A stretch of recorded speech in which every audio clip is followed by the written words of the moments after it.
Yeah, all of you, welcome to my YouTube channel, Vicky Arvapalli. So, big boss 8, 9 episodes అయితే చూడడం జరిగింది. ఈ రెండిటి గురించి మనం మాట్లాడుకుందాం. బిగ్ బాస్ 8 గురించి పెద్ద మాట్లాడుకోవాల్సింది ఏం లేదు. అంతా కరెక్ట్‌గా జరిగింది. ప్రాపర్ వేలో ఎళ్ళింది. ఎక్కడ డీవియేషన్స్ లేకుండా గేమ్స్ గాని అన్నీ కరెక్ట్‌గా వెళ్ళాయి.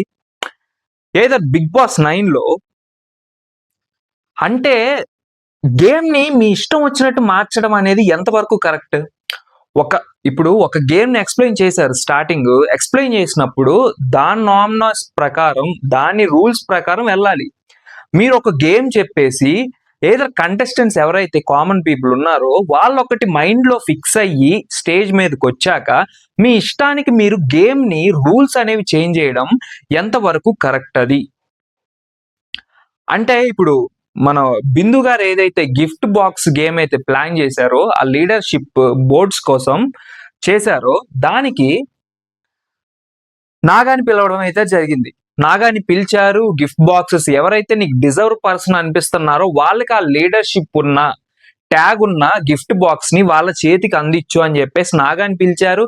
ఏదో నాగా వచ్చాడు. ఎవరైతే నీకు డిజర్వ్ కాలేదో వాళ్ళకి ఆ గిఫ్ట్ బాక్స్‌లు ఇవ్వకు అని చెప్పేసాడు. ఆ డిజర్వ్ కాని పర్సన్స్ లో ముగ్గురున్నారు. ఆ ముగ్గురులో మర్యాద మనీష్ ఒకడు, పవన్ ఒకడు, మన ఆ అబ్బాయి ఒకడు. ఎవరైతే ఫోన్ పగలగొట్టుకున్నారో ఈ ముగ్గురిని డిజర్వ్ కాదనుకున్నాడు. వాళ్ళకి ఇవ్వలేదు. మిగతా వాళ్ళకి బాక్సెస్ అయితే ఇచ్చాడు.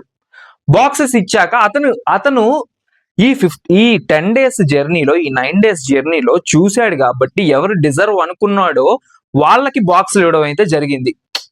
ఇప్పుడు అతను మొత్తం గేమ్స్ చూశాడు. ఎవరెవరు లీడర్ చేశారు, ఎవరెవరికి లీడర్ రాలేదు ఛాన్స్, వాళ్ళు క్యాపబుల్ పర్సన్స్, వీళ్ళని చూశాను నేను ఇన్ని రోజులు గేమ్ లో. నాకు అపోనెంట్ గా కూడా వాళ్ళు కొంచెం బెస్ట్ పర్సన్స్, వాళ్ళకి లీడర్ అయ్యే క్వాలిటీస్ ఉన్నాయని చెప్పేసి బిందు గారు ఇచ్చిన గిఫ్ట్ బాక్సెస్ తనైతే డిజర్వ్ పర్సన్ కి ఆ లీడర్షిప్ ట్యాగ్ అనేది ఎవరైతే డిజర్వ్ అవుతారో వాళ్ళకైతే ఇవ్వడం జరిగింది. ఇక్కడ మీరు గేమ్ రూల్స్ ఏంటంటే మీరు ఇచ్చారు, అందులో ఎవరైతే లీడర్ ట్యాగ్ ఉంటుందో వాళ్ళు లీడర్ పొజిషన్ అని చెప్పేశారు. ఓకే, అక్కడ వరకు ఓకే. ఇప్పుడు మొత్తం బాక్స్ ఇచ్చాక వరుసగా నిలబెట్టి స్వాప్ చేసుకోవడం ఏంటి నాకు అర్థం కాదు.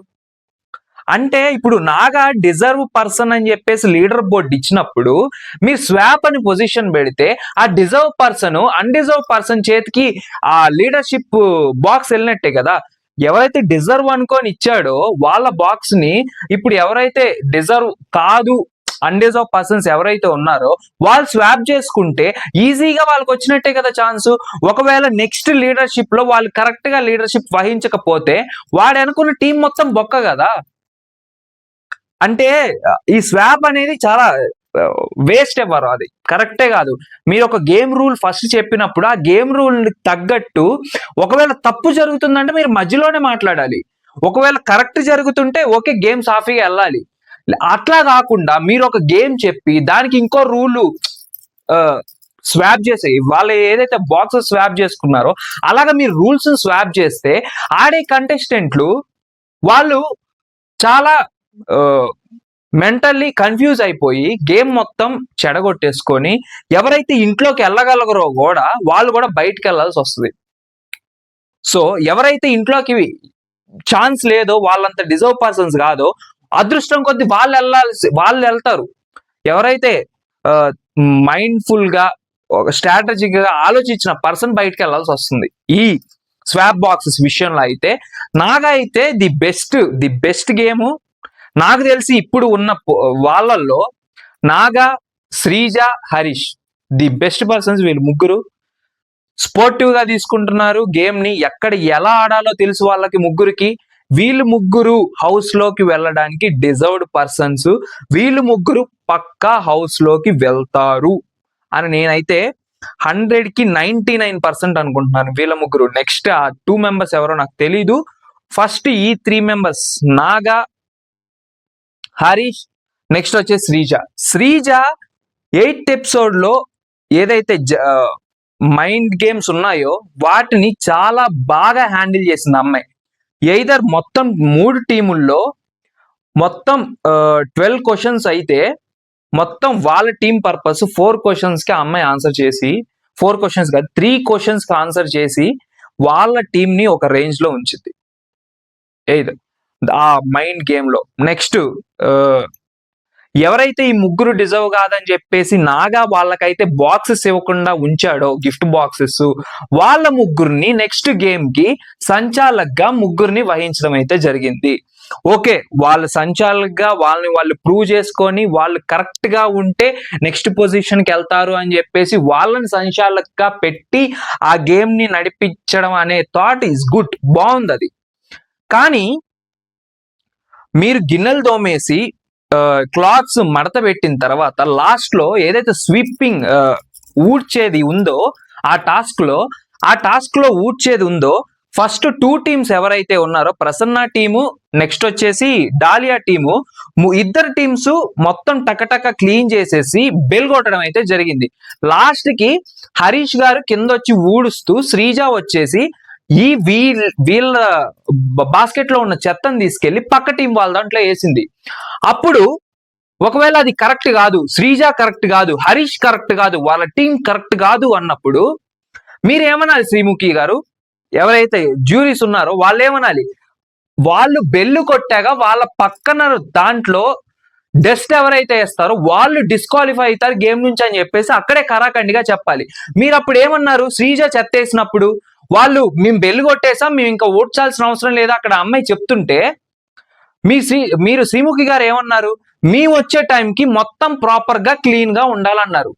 అంటే శ్రీజ స్ట్రాటజీ కరెక్టే కదా, మేము వచ్చే టైంకి క్లీన్ గా ఉండాలి, వాళ్ళు బెల్ కొట్టేశారు, ఊడ్ చేశారు, మొత్తం అయిపోయింది, బెల్ కొట్టేశారు అంటే మేము వచ్చే టైంకి క్లీన్ గా ఉండాలి అని మీరు ఏదైతే మెన్షన్ చేసిన పాయింట్ ఉందో అంటే పక్క టీం వాడు బెల్లు కొట్టినా ఊడ్చినా క్లీన్ గా ఉంచుకున్నా లాస్ట్ టీం ఎవడైతే క్లీన్ చేస్తాడో వాడు చెత్తేసినప్పుడు మళ్ళీ వీళ్ళు మొత్తం క్లీన్ చేసి పెట్టుకోవాలి అన్నట్టే కదా. ఇప్పుడు శ్రీజ వేసినప్పుడే వాళ్ళు బెల్ కొట్టేశారు, బజర్ మోగించేశారు, నువ్వు వాళ్ళ దాంట్లో డస్ట్ వేయడం కరెక్ట్ కాదు, నువ్వు డిస్క్వాలిఫై అయ్యో గేమ్ నుంచి బయటకు వెళ్ళిపో అని చెప్పేసి అప్పుడే అమ్మాయిని ఆపేస్తుంటే ఎస్ అమ్మాయి కరెక్ట్ చేయలేదు, తప్పు చేసింది, వెళ్ళిపోవచ్చు. కానీ మీరు అమ్మాయి చెత్తేసిన తర్వాత ఏమన్నారు? మేము వచ్చే టైంకి కింద ఎక్కడ ఫ్లోర్ అయితే ఏదైతే ఉందో అది క్లీన్ గా ఉండాలన్నారు. అంటే శ్రీజ వాడిన స్ట్రాటజీ కరెక్టే, ఆమె అమ్మాయి చెత్తేసింది కానీ మేము వచ్చే టైంకి క్లీన్ గా ఉండాలి, మీరు బెల్లు కొట్టినా బజర్ మోగించినా ఇంకేమి చేసినా మాకు అవసరం లేదు, క్లీన్గా ఉండాలి. తర్వాత అమ్మాయిని గేమ్ అంతా అయిపోయాక నువ్వు పక్కన వాళ్ళ ఇంట్లో చెత్తేస్తావా నీ ఇంట్లో తీసుకెళ్ళి అంటే మరి అమ్మాయి చెత్తేసినప్పుడే మీరు గేమ్ ఆపేయచ్చు కదా, గేమ్ క్లోజ్ చేయొచ్చు కదా, ఎందుకు? నేను ప్రతిది అబ్జర్వ్ చేస్తున్నా, ప్రతి విషయంలో ఆ అమ్మాయి చేసిన ప్రతి దాన్ని తప్పంటున్నారు. ఏ మైండ్ గేమ్ లో అమ్మాయి అందరికంటే ది బెస్ట్ పర్ఫార్మెన్స్ ఇచ్చింది, ది బెస్ట్ ఆన్సర్ కరెక్ట్ గా చెప్పింది, మరి అప్పుడేమనలేదేంటి? ఒక చిన్న తప్పు ఉంటే అమ్మాయి చెత్తేసినప్పుడే నువ్వు డిస్క్వాలిఫై అయ్యో, పక్కన వాళ్ళ దాంట్లో చెత్తేయడం కరెక్ట్ కాదు, వాళ్ళు ఆల్రెడీ బెల్ కొట్టేశారు, వాళ్ళ గేమ్ అయిపోయింది, వాళ్ళ గేమ్ అయిపోయిన తర్వాత కూడా నువ్వు చెత్తేసావు కాబట్టి అవుట్ ఆఫ్ ది గేమ్ అని చెప్పేసి అమ్మాయిని నిర్దాక్షిణ్యంగా బయటికి పంపించేయాలి. అది పంపించేయకుండా అమ్మాయి ఏమన్నారు? మీరు మేము వచ్చే టైంకి ఫ్లోర్ అంతా క్లీన్ ఉండాలి అంటే మేము బెల్లు కొట్టి మేము టాస్క్ కంప్లీట్ చేసినా అవసరం లేదు, అంతే కదా ఇక్కడ పాయింట్.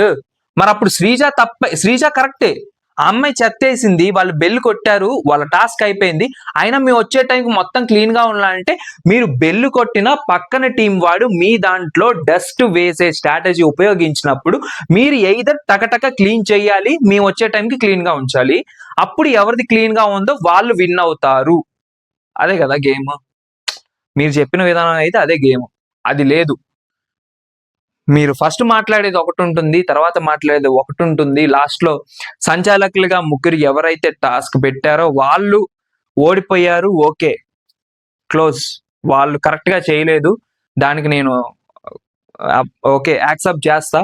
కానీ ఈ విషయం, ఈ డస్ట్ ఏదైతే ఉందో, ఈ బాక్స్ స్వైప్ ఏదైతే ఉందో, వాళ్ళు ఆడగలరు, వాళ్ళు ఉండగలరు, వాళ్ళు డిజర్వ్ పర్సన్స్ అన్న వాళ్ళని తీసి పక్కన పడేసినట్టయితే నాకైతే ఈ గిఫ్ట్ బాక్స్ టాస్క్ లో నాకు అనిపించింది అసలు ఆ సెలక్షన్ గాని, ఆ స్వైప్ సెలక్షన్ గాని ఇప్పుడు ఇప్పుడు ఇప్పుడు నాగాకు తెలుసు నేను ఒక అన్‌డిజర్వ్డ్ క్యాండిడేట్ అని చెప్పేసి నాకు ఒక ఎమోజి ఇచ్చాడు. పక్కనే డిజర్వ్ క్యాండిడేట్ ఉన్నాడు. వాడికి లీడర్ ఇచ్చాడు. నా పక్కన ఉన్నోడు నేను స్వైప్ చేసుకుంటా నీది అంటే నాగాకి తెలుసు. వీళ్ళెవరికి తెలీదు. అది నేను ఓకే నమ్ముతా. నాగా ఇచ్చినప్పుడు డిజర్వ్ క్యాండిడేట్స్ కి ఇచ్చినప్పుడు అది డిజర్వ్ క్యాండిడేట్స్ అనుకున్నాడు ఇచ్చాడని మీకు కూడా తెలుసు కాబట్టి అది అక్కడితో క్లోజ్ చేయాలి. మీరు స్వైప్ చేస్తే లీడర్ అయ్యే పొజిషన్ ఒక్కొక్కరికి 2 సార్లు వస్తది కదా! అయిన వాళ్ళకే మళ్ళీ వస్తది కదా! నాగా ఏం మైండ్ లో అనుకొని ఉంటాడు ఇప్పటి వరకు ఎవరైతే లీడర్ అవ్వలేదో వాళ్ళకి లీడర్ పొజిషన్ ఇద్దాం. ఎయిదర్ అతను లీడర్ పొజిషన్ ఎందుకు తీసుకున్నాడంటే ఫస్ట్ లీడర్ గా తను కరెక్ట్ గా వ్యవహరించాడు. వాళ్ళ టీం విన్ అయింది కాబట్టి మళ్ళీ తను లీడర్ పొజిషన్ తీసుకొని గేమ్ ని మళ్ళీ కరెక్ట్ గా నడిపిద్దామని తను తీసుకున్నాడు. ఇప్పుడు తనది స్వైప్ అయింది, ఇచ్చిన వాడిది స్వైప్ అయింది. అసలు అనవసరమైన వాళ్ళకి వచ్చింది లీడర్షిప్ ట్యాగ్. ఈ స్వైప్ బాక్సెస్ అనేది నాకైతే కరెక్ట్ గా అనిపించట్లేదు. అసలు ఫెయిర్ అనిపించట్లేదు. ఆ గేమ్ ఆ ఫెయిర్ అనకూడదు. ఆ గేమ్ డిజైన్ కరెక్ట్ లేదు అసలు. అది మళ్ళీ ఇప్పుడు నాగా బ్యాడ్ అయిపోయాడు అందరిలో. అతను ఇచ్చాడు. వాళ్ళు ఏమనుకున్నారు నాకిచ్చాడు అన్నప్పుడు మీ స్వైప్ చేసిన దాన్ని బట్టి ఆయన కరెక్ట్ గా ఇచ్చింది కూడా పోయింది ఇప్పుడు అనవసరం. చెప్తున్నాను కదా బిగ్ బాస్ హౌస్ లోకి వెళ్ళడానికి ఎలిజిబుల్ పర్సన్స్ డిజర్వ్డ్ పర్సన్స్ ఎవరైతే శ్రీజ, నాగా, హరీష్ ఫస్ట్ లో కోపవంతుల్లా ఉన్న గేమ్స్ లో ప్రాణం పెడుతున్నాడు. అసలు గివ్ అప్ ఇవ్వట్లేదు. శ్రీజ గేమ్స్ లో ప్రాణం పెడుతుంది, గివ్ అప్ ఇవ్వట్లేదు. నాగా పక్కనోడు ఆడిన దాన్ని బట్టి వాడికి కూడా ఛాన్స్ ఇవ్వాలి. పక్కనోడి వల్ల గెలిస్తే వాడికే ఆ ఓటెప్పియాలని వెళ్ళాలి అని చెప్పేసి మంచి ఆలోచనతో ఉన్నాడు నాగా. వీళ్ళ ముగ్గురులో ఆ స్పోర్టివ్నెస్ గాని ఆ గేమ్ స్పిరిట్ గాని వీళ్ళ ముగ్గురులో ఉంది. వీళ్ళు ముగ్గురు పక్కా హౌస్ లోకి వెళ్తారు. ఆ మిగతా 2 ఎవరో నాకు తెలీదు. సో ఇదైతే ఇవాళ బిగ్ బాస్ 8 and 9 అనాలిసిస్ మనం చెప్పుకున్నాం. సో ఇలాంటి అనాలిసిస్లు ఇంకా వస్తాయి. మనకి బిగ్ బాస్ 9 సీజన్ కూడా September 7th అయితే స్టార్ట్ అవుతుంది. సో అందరూ వెయిట్ చేయండి. మనం చూద్దాం అసలు ఎవడు ఎంత బాగా ఆడతాడు. ఇక్కడ ఇంత పర్ఫార్మెన్స్ ఇచ్చిన లోపల ఎంత ఇస్తారు. ఈసారి 2 హౌస్లు అంట, 1 కాదు 2 హౌస్లు. మరి కామనర్స్ కో హౌస్ ఉంటుందా, ఎవరైతే సెలబ్రిటీస్ వాళ్ళకు ఒక హౌస్ ఉంటుందా, లేదా 2 హౌసెస్ లో ఒక హౌస్ లో మొత్తం కంబైన్ చేసి the best person second house లోకి వెళ్తారు అని ఏమైనా గేమ్స్ పెడతారా అనేది నేను కూడా క్యూరియాసిటీగా ఆలోచిస్తున్నాను. సో మీరు కూడా మన ఛానల్ సబ్స్క్రైబ్ చేసుకొని లైక్ చేయండి, షేర్ చేయండి. మీకు బిగ్ బాస్ మొత్తం ఒక గంట షో చూసే టైం మీకు లేకపోతే మీరు బిగ్ బాస్ ఇష్టపడే పర్సన్ అయితే నా ఈ ఒక్క 9 minutes ఆర్ 10 minutes అనాలిసిస్ మీరు చూస్తే మీకు మొత్తం ఆ రోజు ఎపిసోడ్ లో ఏం జరిగింది, ఎవడేం చేశాడు, ఎవడు ఎలా ఆడాడు అని చెప్పేసి మీకు కరెక్ట్ గా ఎక్స్ప్లెయిన్ చేస్తాను. సో ఇది ఈరోజు episode and 8 and 9 analysis. So subscribe చేసుకోండి, లైక్ చేయండి, షేర్ చేయండి, గంట సింబల్ ఆన్ చేసుకోండి. టక రివ్యూలు పెట్టినప్పుడల్లా వచ్చేస్తా ఉంటాయి. అదనమాట. Thank you so much. Signing off Vicky R Baballi. By.